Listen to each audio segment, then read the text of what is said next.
মাননীয় প্রধান উপদেষ্টার পদত্যাগ চাইনি, এখনো চাই না, কিন্তু ওনার কাছে আমরা একটা রুট ম্যাপ দাবি করেছিলাম।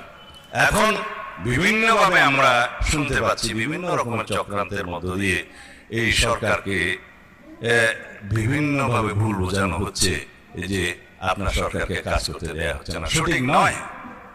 আমরা গণতান্ত্রিক উত্তরণের জন্য, একটা ডেমোক্রেটিক একটা ট্রান্সফরমেশনের জন্য আমরা আমাদের কথাগুলো বলছি জনগণের পক্ষে, এটা যেন অন্য কোনোভাবে না নেওয়া হয়। আমরা বলেছি এই দেশের সেনাবাহিনীকে যেন বিতর্কিত না করা হয়। আমরা বলেছি এই দেশের সার্বভৌমত্ব নিয়ে যেন কোন রকমের ছেলে মানুষই না করা হয়। এই দেশের নিরাপত্তা, স্বাধীনতা, সার্বভৌমত্ব রক্ষার জন্য জাতীয় ঐক্যমত্যের ভিত্তিতে যেন যে কোনো সিদ্ধান্ত গৃহীত হয়। এই কথাগুলো আমরা বলছি জাতীয় স্বার্থ সংরক্ষণের জন্য। শাপলা চত্বরের ওই নির্মম, বর্বর